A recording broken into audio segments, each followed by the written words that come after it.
Hello, everyone. I'm Randy Arrington, and welcome to the 30th episode of Page Valley Living.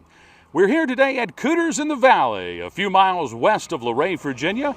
Hundreds will be descending upon this store on Friday, but around 16,000 visitors are expected a little further east on Route 211 over 2 days at the Page Valley Fairgrounds this weekend on Saturday, July 20th and Sunday, July 21st. And we'll be talking with Miss Alma, as she's known in Hazard Nation, the wife of Ben Jones, owner of this establishment, and also who played Cooter Davenport on the Dukes of Hazzard, that hit CBS television show in the late 1970s to the mid-1980s, and it's been in syndication worldwide ever since going off the air. We'll tell you all about the details of this weekend's 25th anniversary celebration for Cooters in the Valley, all of the stuff going on. There's going to be an opportunity to get some autographs from Miss Daisy and Luke Duke, also the musical talents of Whey Jennings, the son of Waylon Jennings, and also Confederate Railroad is going to be out at the Page Valley Fairgrounds this weekend, just a few miles from here. Folks, you're not going to want to miss it. It is a free event. We're going to talk about all the details in just a moment with Miss Alma, but first, let's take a look at this week's headlines. And now looking back on the week that was in the Page Valley.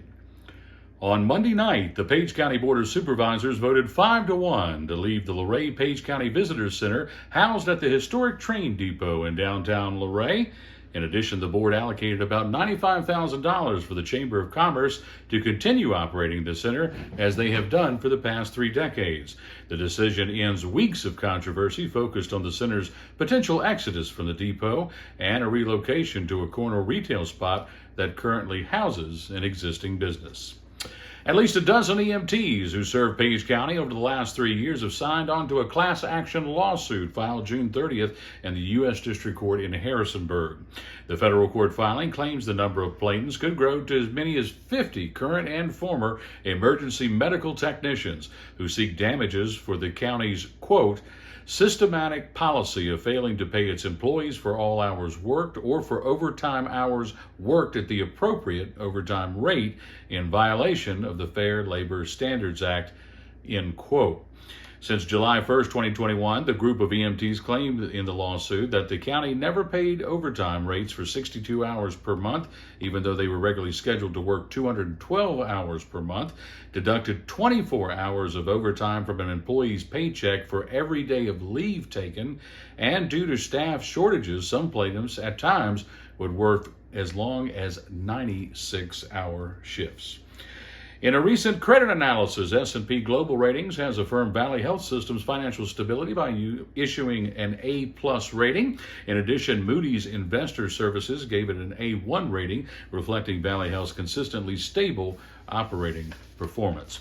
In the world of sports, be on the lookout in the coming days on Page Valley News for announcements for all high school athletes for this fall related to dates for physicals, form deadlines, and tryout. PVN also welcomes news of any rec league achievements this summer. You can send those to publisher at pagevalleynews.com. And now looking at the weekend ahead in the Page Valley, of course, as this episode focuses on, the big Cooters in the Valley 25th anniversary weekend kicks off on Friday, July 19th, with a few cast members out at the store on Route 211 and the Hazard Museum there at the store. From noon to 4 p.m., they'll be signing autographs. And at 6 p.m. on Friday evening, it's Seinfeld Trivia Night at Wisteria Farm and Vineyard out on Marksville Road near Stanley.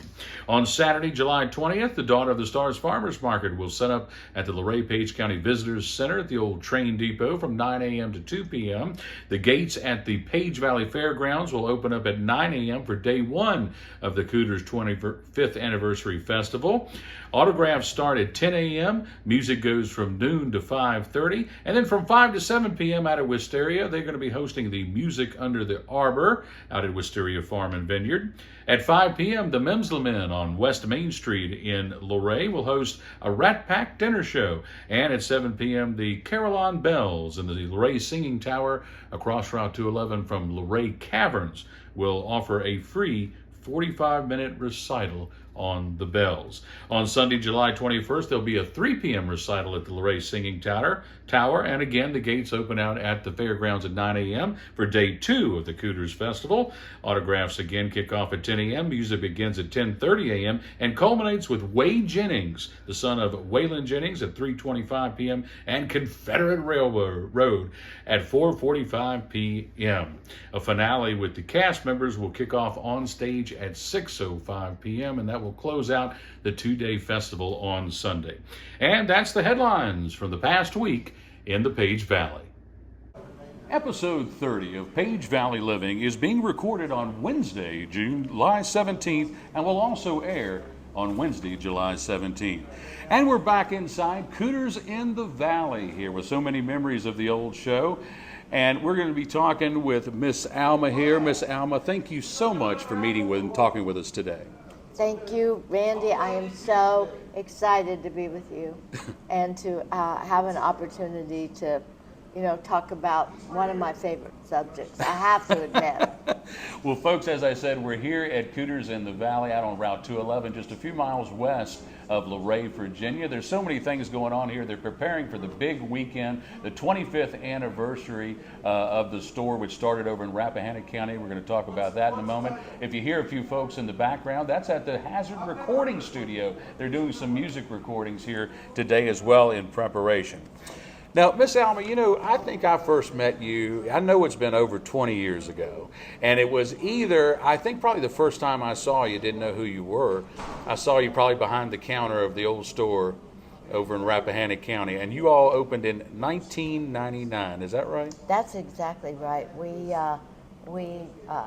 had no idea what we were getting into in 1999. We opened just a little fruit stand, really. Yeah. No air conditioning, no heater, just open up a couple of garage doors, have some apple butters, some T-shirts, some hats, and a little bit of memorabilia, and Ben wanted to have a band to have some music, and that was it. I mean, we had no idea. And Ben and I did all of the work, except Ben did most of the work, initially getting it organized.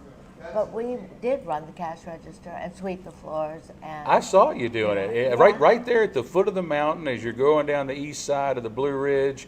It's right there at the foot of the mountain. You're right, it used to be where they sold apples and apple butter and vegetables and stuff, and y'all made a store out of it. Right. And I'm going to tell you a little quick story. I moved to Page Valley, or Page County here in August of 2000. And as soon as I moved in and unloaded the U-Haul truck, I had to go to a wedding in Baltimore. And I come down the mountain on 211, and I rode by your place, and I said, oh, look, somebody's got a old General Lee there, old Dodge Charger. I said, how about that, And then I went a few more miles down the road, and I said, now, that fellow sitting on the hood, he looked like Cooter. That couldn't have been Cooter. There's no way that. But come to find out you had a store, and do you know, after I'd been there several times, and I think I'd done a story or something, then it might have been after he ran for Congress in 2002 against Eric Cantor, and I followed him around to Richmond and everywhere on the campaign trail.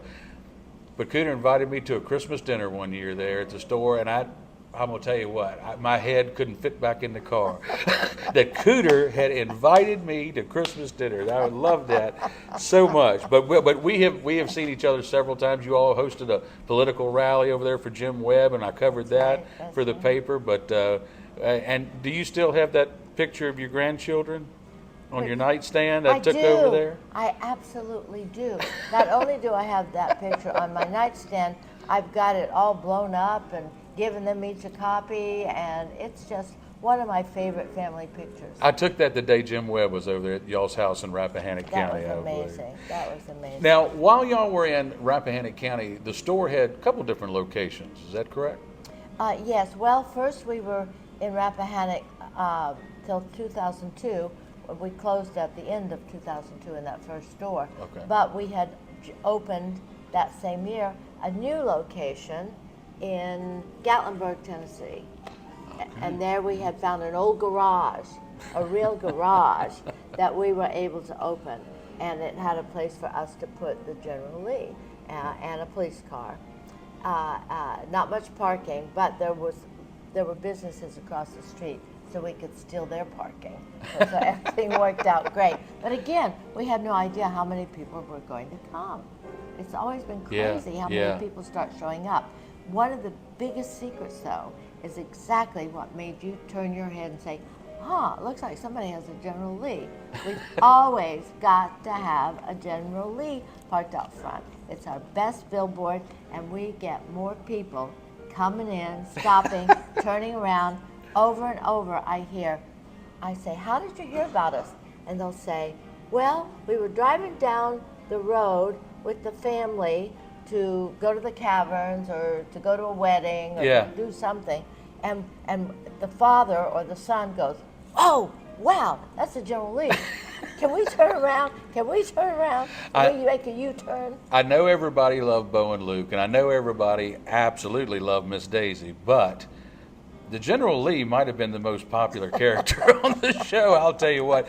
You all opened, like you said, you had a couple locations at Rappahannock. You opened up in Gatlinburg or Pigeon Forge. I don't know which. We opened in Gatlinburg. Gatlinburg. And then we had to move to another place in Gatlinburg, and that was great. And we had go-karts, all kinds of things. But then somebody bought the building, and so we were just kicked out. And then you also opened in Nashville. Yes, we opened in Nashville in 2004 in a shopping center, just to try it out, little shopping center room in Music Valley. And ooh, yeah, we're gonna stay. Once we opened here, they came. Kid Rock came in. And yes, he did. Wow. And I was so mad at our employee. I shouldn't have been, but she just, all she could think about was getting her picture with Kid Rock.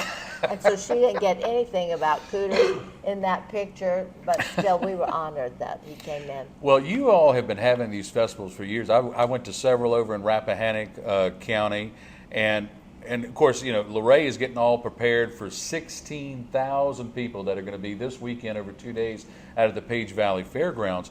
But when you guys one year got together out in Nashville at the Nashville Speedway, you had 100,000 fans. Is that insane?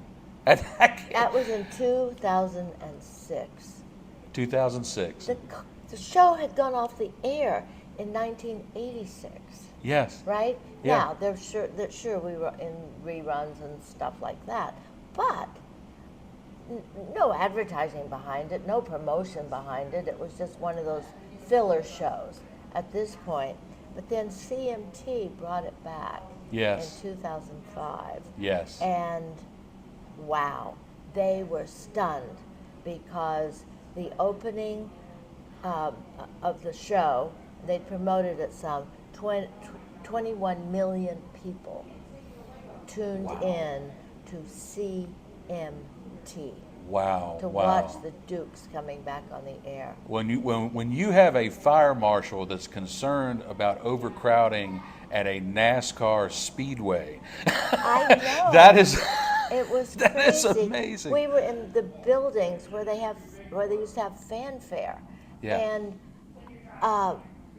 where all the stars used to go to, and people get autographs. Yeah. The fire marshal closed the building because there were too many people lining up for autographs. Wow. It was packed, packed. But we made it through. Well, in 2017, the people of Page County were graced with your presence when you moved over to the Page Valley. You opened Cooters in the Valley and another reiteration, another store here. What brought you to Page County? Well, we got kicked out of Rappahannock County. Well, I mean, we like to say it that way. You know how these stories bless their hearts. Yes, but the stories become apocryphal too. So that sounds good that we got kicked out. But it was kind of like that, you know. They were a little snooty over there. Yeah. I love Rappahannock County. Yeah. But there can be a little. You still live there. Be careful now. Oh yeah, that's right. But we were at a place where there really wasn't enough parking. Yeah. There really wasn't enough area to take care of all of our fans. Right. And you know, it scares people. I remember some of those first ones y'all had really just on a little hillside across a creek behind the store. I mean, Festival? yeah, Yes. the festival. It was just a field and a little hillside compared to what y'all are doing now. It's Oh, it's yeah. amazing. Well, to think. we had maybe like 3, 4, 5,000 people Yeah. at those festivals. Out of all the festivals you've had in Virginia, the ones in Rappahannock, you've had 2 here in Page. Is there a favorite memory or something that comes back, a moment, someone who came back special, or anything like that that you recall as a special memory from any of these festivals here in Virginia? I think Cooter's Last Stand was just magnificent. That was a big one. It was I very, came both days very, that year. very big. It was so big, and it was on our own property here, and we rented parking spaces from all the farmers, but we had only been here. We had had our grand opening in May, and this festival was in August. Yeah. So to be able to pull all that together that quickly Yes. was amazing. But this place was rocking and rolling. Yes, and it was. Yes, it beautiful. was. And the tents were beautiful, and the mountains. The best, not the best, one of the best things about having something in Page County is wherever you have it, it's going to be beautiful. You're surrounded. You're surrounded It's by a mountains. set. You're on it's like a set, you know? One of my odd memories from Cooter's Last Stand, and I came both days that year, was watching Jimmy, the Boogie Woogie Man Valiant, jump from the top rope. Because y'all had wrestling, you had Confederate Civil War reenactments, you had a big monster truck, and you did the jump. The General Lee did a jump. Yes. And I remember I took a picture for the newspaper of a little boy up on his dad's shoulders, covered in mud after the jump, because that was a great time. That was a They wonderful wanted to time. make sure they got really, really close. Yeah. And the lines, Daisy's line Yeah. lasted until 10 o'clock that night. Oh yeah. And yeah. and we had to have police escorting her to a car, and oh my gosh, yes. it was wild. Well, one of the musical acts that you're going to have on Sunday is Whey Jennings. He's the son of Waylon Jennings, who sang the opening ballad that is really the theme song of the weekend. I think you had been kind of know him on a personal level and known him for a while. Well, we do, and he's Waylon's grandson. Oh, I'm sorry, grandson. Yes. Anyway, but we have had so much luck with this Cooters business, and but we feel that the luck is really blessings that we've had through the years, and we get hundreds of people writing emails saying, we want to come play at your store, and we want you to listen to this, and we want to do that, and make it, interesting. Well, of course, the fact that Whey was Waylon's grandson really did interest us. But we didn't know anything about him, and because he had kind of disappeared from the family. They lived in a different area, so he was kind of not alienated, but distant from the family. But we just took that email and wanted to explore it. And it was early here when we were at Cooters. And so he stopped by with his agent on one of his trips up and down I-81, working in small places, really. And we just all talked and took pictures. And Ben thought, no, this is worth time. This is worth exploring further. So he first would come and sing here on our stage here, and he's amazing. Yeah. He sounds, as Ben says, he sounds so much like Waylon, but he's not imitating Waylon. Right. It's like he's got the DNA. Yeah, yeah, you know? yeah. And so when he sings, you just get chills. That is a unique voice. Yes, and we love him so much. And we had him record we invited him to the 40th anniversary Yes. of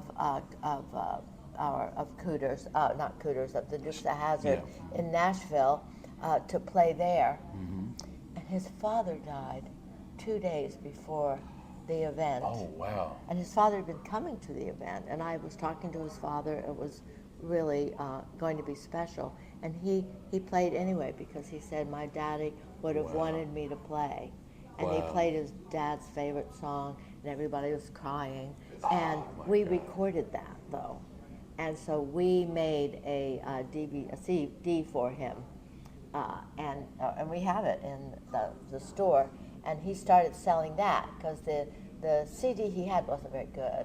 And so this was a good one. And he was like, wow. And he started selling that. And then he came and stayed with us for a while on the farm. Right. And he stayed, and we just loved having him and got to know him better. And, you know, we started feeling like parents, you know. Well, that is amazing. And we're just really proud. And he's gone off now and gotten married and has babies, and his career is just doing very well. Well, that is an amazing relationship that you developed with him. And you met Waylon, I assume, at some point? I didn't get to meet him, but Ben tells wonderful stories. He admires him so much, and he was such a straight-ahead guy. And as Ben says, there was no bull. He adds a little bit more to that. But he just said he was just straight ahead, and no meant no, and that's fabulous. That's great meant that's great. You know, Ben loved his kind of guy. He's one of those guys, they say, you know, if you could sit down at dinner with anyone and, you know, and talk, he would be at my dinner table for conversation. I would find him very interesting. And then, of course, another big musical actor you got is Confederate Railroad. And when news got out that they had been confirmed, boy, ticket reservations went through the roof, didn't they? They really did it. People got like, oh my, this is going to be a good one. We can't miss this one.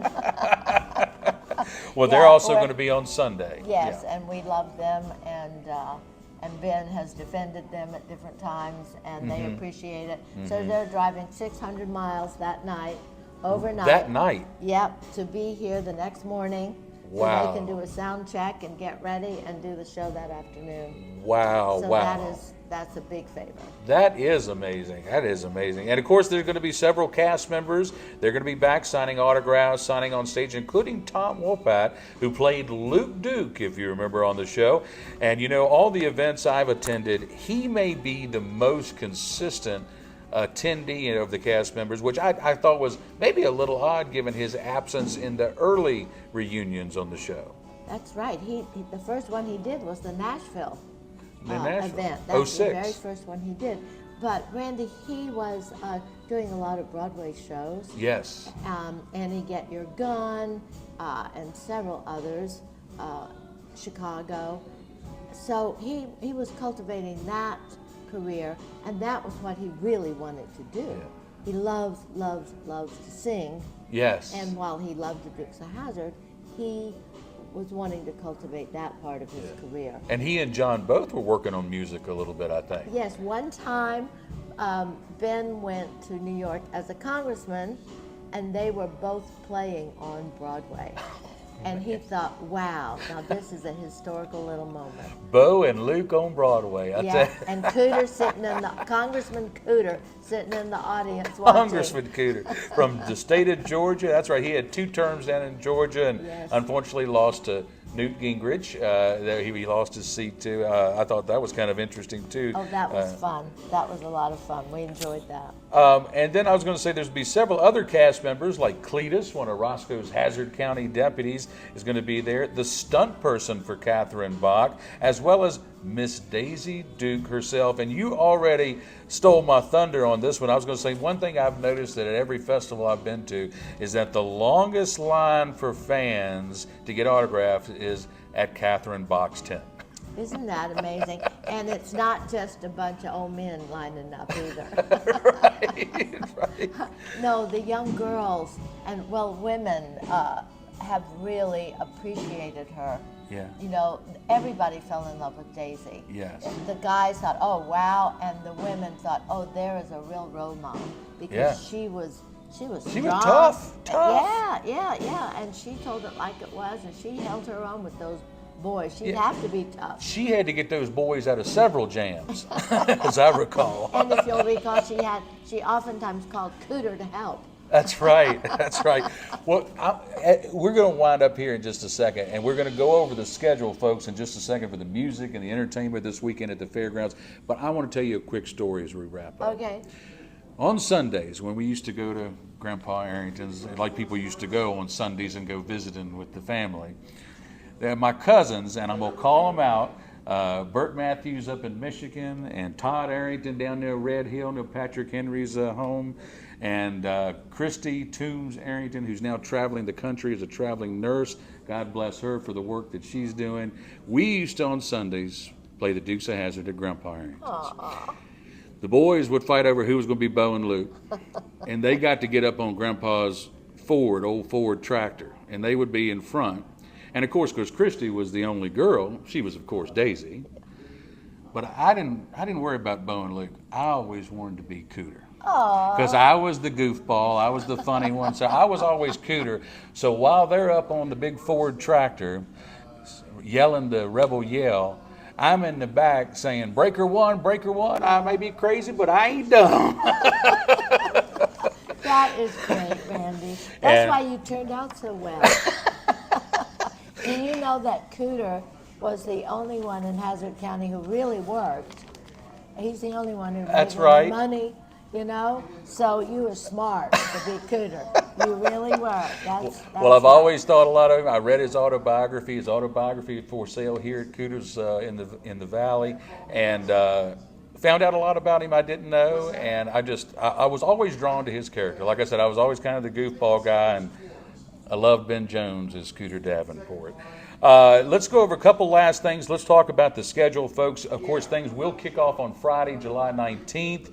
A couple days from now, from noon to 4, Tom Walpat, Rick Hurst, who was Cletus, Jeff Altman, who was Huey Hogg, Tom Sarmento, who was a Duke's mechanic, and Kay Kimler, who's Daisy's stunt double. They're going to be here signing autographs from noon to 4 on Friday. The store's open till 7, I believe. And then on Saturday, you can start parking over at the fairgrounds at 8 a.m. Gates will not open till 9. The autographs start at 10, and Daisy, Catherine Bach, will be joining the others that we mentioned to give autographs, as well as Dorothy Best, who is the widow of James Best, who played Roscoe P. Coltrane. And 12 o'clock, music starts. It's going to be going all through the day. Nathan Stanley, Legendary Pacers, Spencer Hatcher. And then at 3 o'clock, Cooters Garage Band with Ben Jones. At 4 o'clock, Cooters Garage Band with Tom Wopat. And then at 5 to 5:30, the cast members will join with Ben and Tom to sing a few songs and close out the day. Sunday, July 1st, a similar schedule. 8 a.m., you can park at the fairgrounds. 9 a.m., gates open. 10 a.m. autographs begin, and then at 10:30 to 11:30, Lisa Meadows, local Stanley girl, will be singing some gospel songs, gospel music. The Deans will be singing at 1:30, Legendary Pacers 2:25, Whey Jennings at 3:25, and Confederate Railroad will be wrapping it up at 4:45. Then they'll have the big finale at 6:05 with the cast of the Dukes of Hazzard along with the Cooters Garage Band, and they're going to close things out on Sunday. 2 days, a lot going on at the Page Valley Fairgrounds, just a few miles east of Cooters in the Valley here in Luray, Virginia. Miss Alma, I'm going to give you one last shot here. What do you want to say to the folks to get them out to the fairgrounds this weekend? Well, I'll be there. That's the only reason we need, right there. Miss Alma. Everything you said, thank you, Randy. Thank you, Page County. Thank you, Luray. And one thing you didn't mention, I don't think, we will have around 300 Hazard County vehicles there. Oh, yes. Lots of General Lee's. Lots, yep. And all the others. Daisy's Jeep and Roscoe's cars and... Daisy's yellow car, the Jeep. The tow truck will be there. Yeah, the tow truck. Lots and lots of replicas. And 2 cars that were show used. Oh, wow. 2 cars that were used on the show, 2 General Lee's. Wow. Yeah. Can I tell one little quick story? Please. One tiny little story. Another couple who are coming are George and Shirley Rep. Now, when we opened Cooters, we had no idea what was going to happen at this little fruit stand. Right. I had told Ben at one point it's the dumbest idea I'd ever heard of, but to go right ahead. Anyway, we had no idea. So we go to the store to open, and at 8 o'clock, the door was opening at 9, and sitting on the stoop was this couple, George and Shirley, who had driven down from Pennsylvania in Uncle Jesse's truck, the real one, that they had bought and owned. They'd spent the night in the truck, and they were waiting for us to get there and open. Oh my God. And George and Shirley are going to be coming. That is special. It's so special, and we just can't wait to spend time with them. Well, one last note, folks, we do want to hit before we leave. If you got your free tickets online prior to July 12th at I believe 4 or 5 in the afternoon, you're going to need to get new tickets. There was a few concerns about traffic and safety, and so now just make sure that you have gotten your new ticket. You can check the story out on pagevalleynews.com. There's a link in the story where you can go and get those new tickets. I believe there's a few left. Oh, there are. There's a few left. There are. You know, it's all getting sorted out. Right. Very good. Very good. Well, Miss Alma, I am just pleased as a possum to be here sitting talking to you, and I'm going to tell you what, this grin ain't going to come off my face the rest of the day. I thank you so much for your time. I think so much of you and Ben. You've been great friends over the years. Thank you, Randy. I love you. Thank you. Well, folks, that's been today's episode. We thank Miss Alma for everything that she has done for our community and everything that she and Ben will continue to do for our community in the future. We also want to thank Eleanor Arrington for all of her work behind the camera today. If you like today's episode, make sure you hit that like button. Also subscribe to our YouTube channel at Page Valley News and share this video with a friend. And as always, make sure you go down to the Page County Animal Shelter and help our furry friends find a forever home. Until next week, this is Randy Arrington saying, enjoy that Page Valley living.